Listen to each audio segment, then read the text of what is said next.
Notre Dame faces again another stout opponent in the ACC in the Louisville Cardinals, but after squeaking by Duke Blue Devils last week. Coming up on this week's Shamrock Sports, what does Notre Dame need to improve on so that they can make the college football playoffs in a couple of weeks?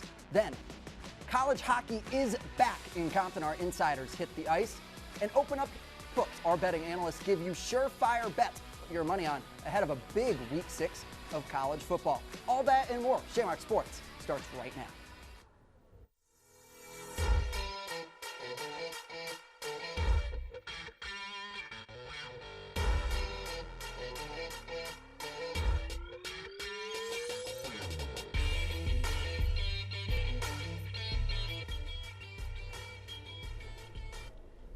Welcome to the second floor of the Duncan Student Center here inside the NDTV set. Alongside Cian Bagenstose, Ben Rohr, Alice O'Brien, and Cooper VanDriessche will join us a little bit later in the show. I'm Jacob Irons. We've got a lot to talk about, but let's first dive into this.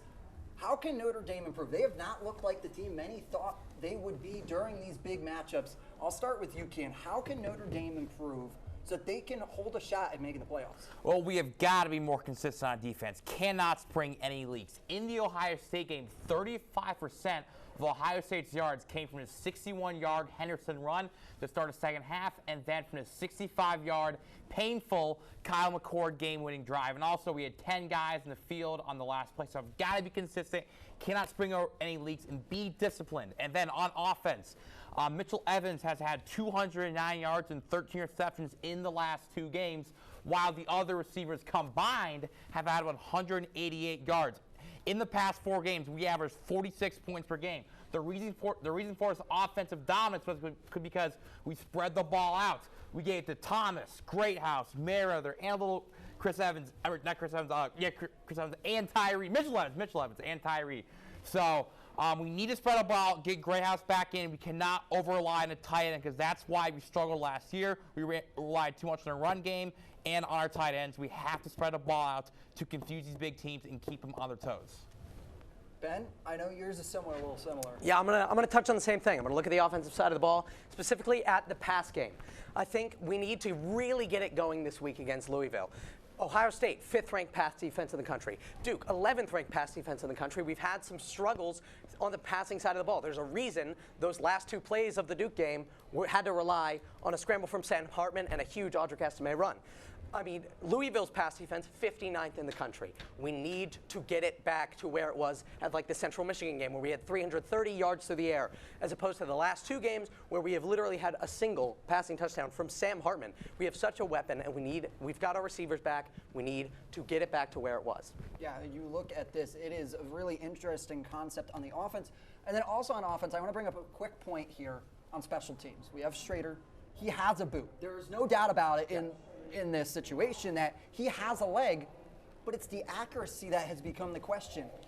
Do you feel confident with Notre Dame tossing out Schrader on those field goals? Because at this moment, I don't know if we have it. You know, I think so. Schrader 5 for 10 this year, obviously a huge question mark. I think what we've seen from the past few weeks is maybe this Notre Dame team is gritty enough to where we can jog out the offense on 4th down. If you're at like the 40-yard line, instead of sending Schrader out there for like a 50-yard bomb, maybe you believe in something. Maybe you send Hartman out there to go get another gritty 4th down. 4th and 17? Yeah. I mean, so to piggyback off that, obviously we know Schrader's accurate. It's just, again, just like the team, offense, defense, and special teams, they all need to be consistent. The potential's up to here, but we have to match it against every single team. Schrader can make the long kicks, but he misses the small kicks, probably because he takes them lightly, he takes them for granted. He says, all will go in, but no, he needs to attack every kick with enthusiasm and vigor and act like it is the game-winning field goal that he's going for on every single kick, even on an extra point. Yeah, it's got to be one of those things. On top of that, while football may be clearly underway here all the way in Week 6, hockey is just getting going. Our own analysts of Tyler Reedy and Ryan Murphy hit the ice in Compton. Guys. Welcome to Compton Family Ice Arena, ladies and gentlemen. Hockey season approaching.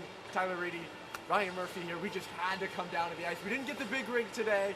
We'll be over there this weekend, though, as Notre Dame kicks off their season against Clarkson. It should be really exciting. Yeah, it's raining outside today. We're both very wet with raindrops. It does not feel like hockey weather here in South Bend, but it always feels like hockey season inside this building. Like you said, so glad to be back. And the whispers of the season were in the air last week. Some preseason honorees came out before the regular season starts this weekend. The Irish got 3 of them from the Big Ten.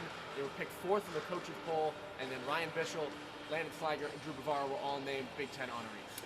Bischel and Bavaro, first and second team respectively, coming off an end of a season in which they really willed and carried Notre Dame to securing home ice for the Big Ten opening round. Bischel, the reigning goaltender of the year. Bavaro became a massive scoring threat late in the season. And then Landon Slager was named the captain for Notre Dame Monday night. His brother's playing here as well. Carter's going to be a freshman. He's got family connections. It's going to be really fun to watch those 3 continue to develop and lead here at Notre Dame. Absolutely, and they'll take on a Clarkson team this weekend. It's going to pose a physical challenge for the Irish.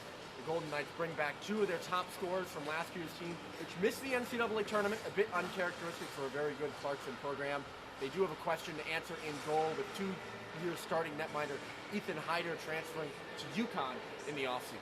Yeah, and we know that Clarkson's going to put a lot of pressure on the puck, and that can pose some issues for Notre Dame because when you come into a game like this and a season like this, playing in front of all the fans at Compton, there's a lot of jitters for any college hockey team coming in, and then there's also the fact that Notre Dame has a lot of first years this season, and Coach Jackson specifically said that there have been some kinks to work out with those players not protecting the puck quite as well, and when there's pressure, it can lead to some turnovers, moments of defensive transition, so Notre Dame will look to avoid that this weekend. Absolutely, and the games this weekend are just 2 of a number of very exciting but also very challenging games on the schedule for the Irish. They had one of the most difficult schedules, if not the most difficult schedule in the nation last year, and it looks like it's going to be that way again. You're exactly right, and well, a lot of chances to see the Irish inside this building. 9 of their 10 non-conference games are at Compton Family Ice Arena. You got number 1 Boston University coming in here at the end of fall break, and then of course there's the Big Ten. No big deal. 6 of its 7 teams are ranked, and the one team that isn't, Wisconsin, now has Mike Hastings coaching it. Minnesota and Michigan, the 2 top 5 teams from the Big Ten, are on Notre Dame's schedule to end the regular season, so again, a chance to prove it down the stretch against some top competition. Absolutely, and there'll be top competition in action all around college hockey to start this weekend as we take a look at some of the games to watch. Quinnipiac, the defending 2023 national champions, will be raising their banner against a very good team in Boston College, that's also highly ranked. Then just up the road in Ann Arbor, Michigan kicks off their season against a good Providence club. That'll be interesting. That's a 2-game set as opposed to Quinnipiac, which is just 1 game on Saturday night. And then out in Alaska, also a 2-game set this weekend between the Nanooks and Denver. Alaska Fairbanks is one of those teams that was a bit of a surprise last year, challenging for an NCAA tournament spot, but obviously came up short in the end, but a feel-good story really throughout the season. And then Denver is always Denver, always really good. So that'll be an interesting set of 2 games out there. Lot to look forward to this weekend, Tyler. Yeah, really excited for this weekend, especially because you and I will be on the WVFI Sports radio call Sunday evening at 5 p.m. after the 6 p.m. game Saturday night, Sunday evening. You can listen to the 2 of us call the game, but we got to send it back to the studio now because I believe you and I, we've got a shift to catch up there. Let's go.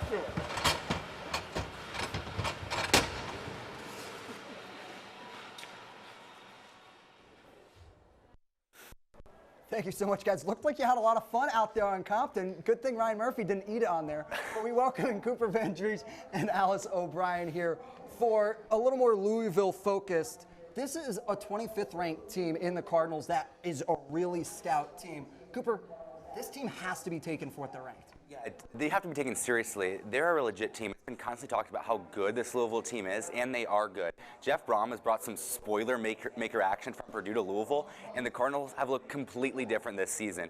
You just look at their quarterback, Jack Plummer. He's played the Irish 3 times in the past 3 years, once at Purdue, once at Cal, and now at Louisville. And each team he's played against Notre Dame is a completely different team. You have a Kelly team, a first-year Freeman team, and now a second-year top 10 Freeman team, completely different. But when you look at Louisville, you want to look at their receivers. Chris Bell there with that huge catch at NC State to help them get that win, that gritty win on the road. And then you look at their defense, too. They can really pressure a quarterback. So Sam Hartman's going to have to be careful there. But it's going to be a good game because Jeff Brom can provide an upset like he did. So I don't know what the term would be for the Cardinals. They're not the spoiler makers, but we'll have to figure that out. Hopefully that doesn't happen this weekend, so that term does not come to fruition. Spoil the nest? Ooh, that's a good one. Nesters? I don't Spoil know. the nest. You have the same thing, spoil the nest? I mean, when you look at Louisville offensively, they've scored 56 points in 2 of their 4 games. They're running 4-0 on the season. They've clearly shown they can put up points if they want to. As Cooper mentioned, they have a good receiver effort this year.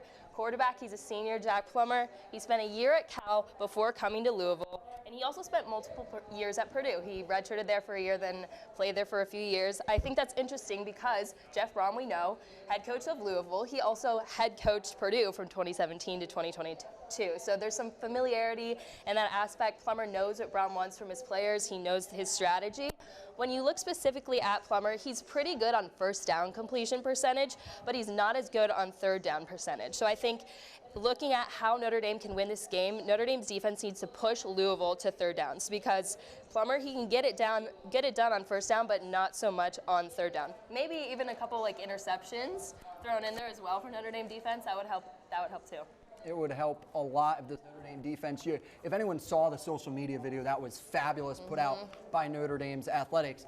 J.D. Bertrand says, we need 2. We need 2 takeaways to try and lock up that game against Duke, and they ultimately were able to get those 2 takeaways. It's going to be big. This game is going to be a very nice one to watch. It's a 7:30 kick as well. As they both alluded to, Louisville is a formidable opponent.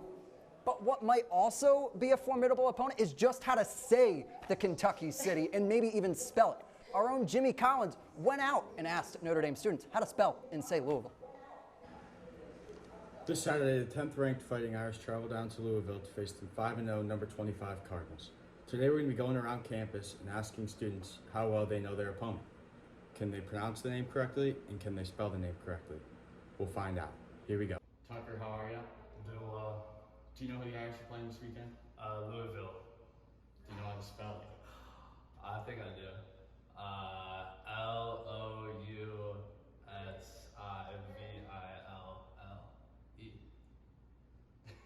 Louisille.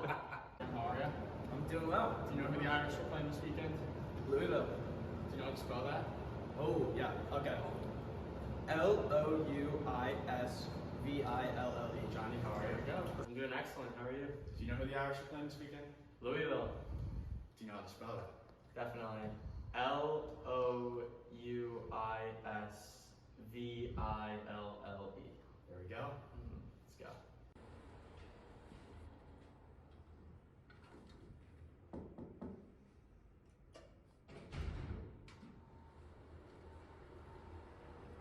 Hey, Jack. Hi. How are you? Very good. How are you? Got a couple questions for you. All right. Do you know who the Irish are playing this weekend? Louisville. Louisville. Do you know how to spell that? Louisville. There we go. Good job. Sweet. From Shamrock Sports, I'm Jimmy Collins. Thanks, Jimmy. There's a couple interesting ones in there. I think I might be more on the Louisville, but I don't know. Louisville sounds pretty good nonetheless. But now this is our biggest part of the show. It is the college football look around. I'm going to start us off. We've got a great matchup. It's the Red River Showdown. Give me Oklahoma and Texas. I think this is going to be a great game. You look at Texas, they've got 2 victories over ranked teams this season, knocking off Texas, and then a win at Alabama in week 2. But this Oklahoma team in Brett Venables' second season should not be slept on. This is a team that is very solid, and you talk about this old school rivalry getting a little bit of a rebirth here. Give me this game. It's 12 o'clock. Chris Fowler, Kirk Herbstreit, and Holly Rowe will be on the call. ABC's primetime team kicking it off at noon. And College Game Day is also there at the Texas State Fair. Should be a good one. Alice, I know you got one. Yep. That has a little more of a Midwest feel to it. Yeah, well, I am from the Midwest myself. But yeah, I've got Purdue at Iowa. These are 2 Big Ten teams. As we know, Iowa's currently 4-1 on the season. Purdue is 2-3. But I think what makes this interesting is that both these Big Ten teams just had wins against other Big Ten teams. Purdue just beat Illinois at home, 44-19. Pretty high scoring for them. Good effort on their part. They also had Iowa and Michigan State, 26-16. And I was favored by 2.5 on this game versus versus Purdue. But their quarterback, Cade McNamara, actually came out in the Michigan game with a torn ACL. So I think that'll throw a wrench into there for sure. The Iowa defense, they need to show out like they did at the Michigan State game if they want to beat Purdue. Purdue needs to have a strong offensive effort if they want to win this game. And like I said, I'm from the Midwest. I'm from Indiana, and it is my mother's alma mater, so I'm definitely rooting for Purdue.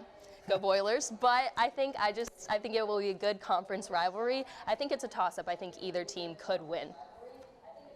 Yeah, so Giants A-Money, take me to Chapel Hill, where the 4-0 undefeated Tar Heels and 14th ranked North Carolina will take on the Orange of Syracuse. Mac Brown, their head coach, and their signal caller, Drake May, a deadly combination. And add on to that, the NC2A just approved Tez Walker, their star wide receiver, to come back. What a game. That's going to be a huge momentum builder for this team. When you look at the Tar Heels in comparison to their last year team, their defense is so improved. DC Gene Chizik, who won the national championship at Auburn, has really improved that defensive line. When you look at their South Carolina game, they were all over Spencer Rattler on the line. Over 10 sacks in one game. That was almost as much as they had the whole season last year. That defense is key. When you look on the other side, you look at Syracuse, top 10 scoring offense and defense.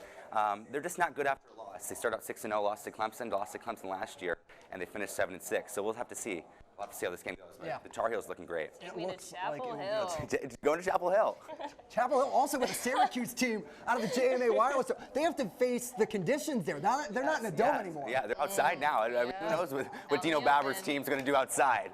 Hey, you know, Elements up there. Yeah. Elements all go crazy. Yes, What's add Elements to the Syracuse team? I mean, we saw the NC State game. It rained, so who knows what's going to happen to the Orange in North Carolina. Weather's always in the forecast. Weather's always in the forecast. Yeah.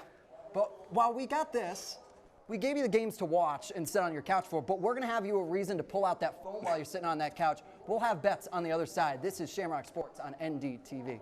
Good morning, everyone, and welcome to ND Sunrise. This is the review of the Keenan Review. That's right. We've got a big game in Sin City.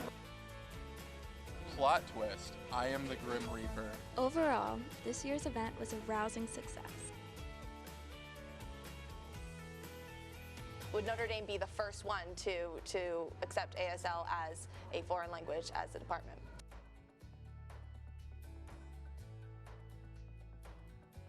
Once again, I'm Elena Morgan from ND Sunrise, signing off.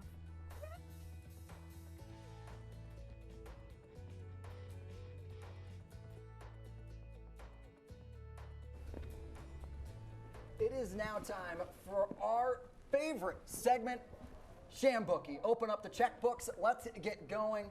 Guys, I've got a great one for you this week, and this is a name that many Notre Dame fans have familiarity with. Give me Marshall as they take on NC State, the Thunder and Herd. Go into Raleigh. This team's going to be fabulous. This is a Marshall undefeated team that is 4-0. Offense averaging 412 total yards per game.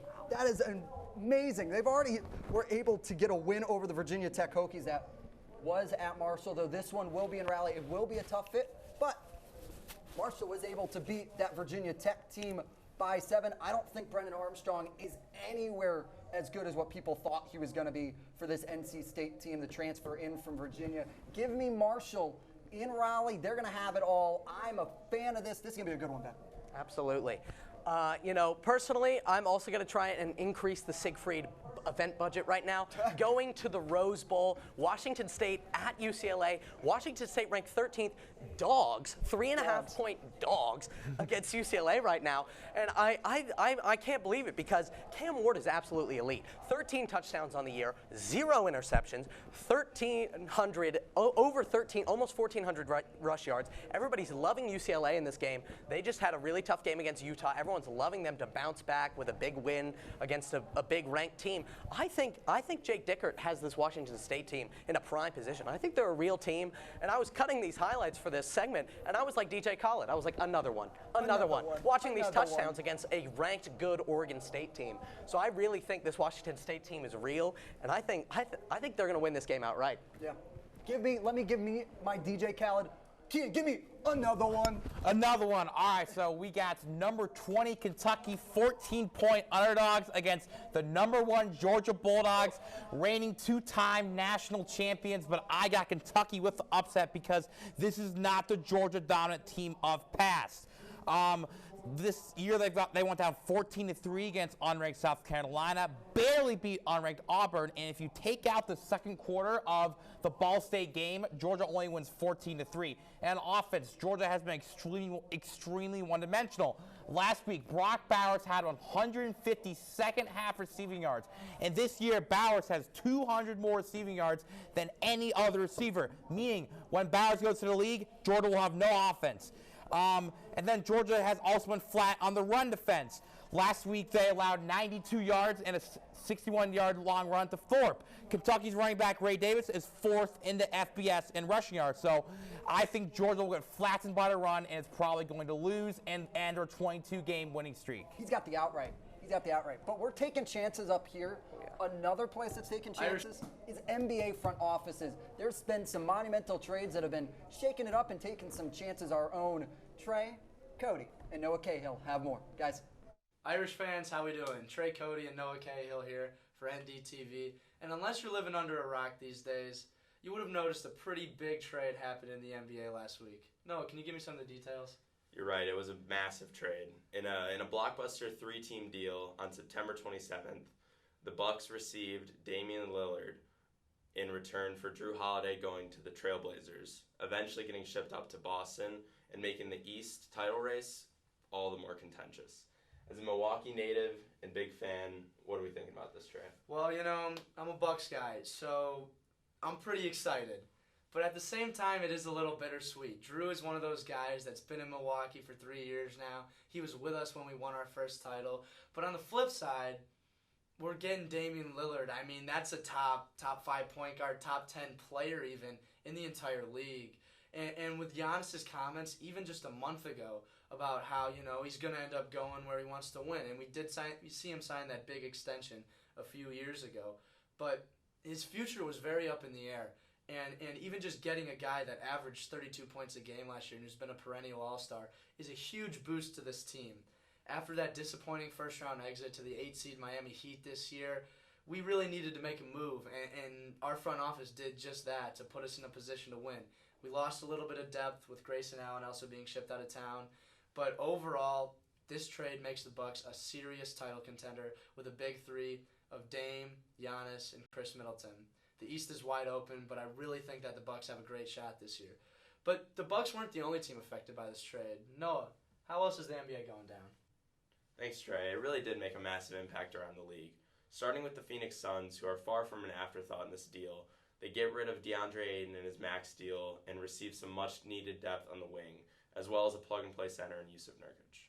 As for the Blazers, after all the chips settled across the two trades, they lost Damian Lillard and Yusuf Nurkic, as well as a couple depth pieces, but received Malcolm Brogdon, former Sixth Man of the Year, Robert Williams, Celtics defensive anchor, and DeAndre Ayton, who is a 18-10 guy for the Suns. In acquiring Drew Holiday, the Boston Celtics may have the missing piece for the elusive championship in the Brown-Tatum era. Drew Holiday is a perennial all-star and arguably the best perimeter defender in the league, more than making up for the void left by Marcus Smart. He adds to a lineup of Brown, Tatum, Porzingis, who's also added in the offseason, as well as Al Horford, and massively spices things up in the East. Thanks, Noah. As a Bucks fan, I'm feeling pretty optimistic, and let's see what the sportsbooks have to say. After everything that's happened over the last few weeks, the Bucks and Celtics are both the #1 teams at plus 380 to win the championship this year. But who knows? We'll have to figure it out on October 24th when the NBA season tips off.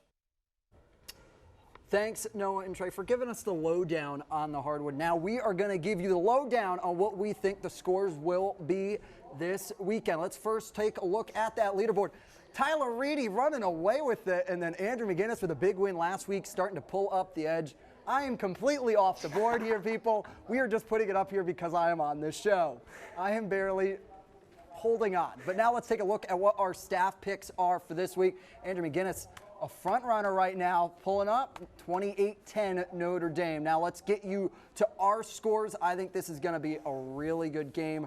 Although, at the end of the day, let's be honest here, it is Notre Dame's game to lose against a tough Louisville team. As for me, I think this is going to be Notre Dame handily. Give me 33-14 Irish. I think this one will be locked away by halftime. Yeah, good stuff, Jacob. I mean, when you talk about it, we've talked about it the whole show.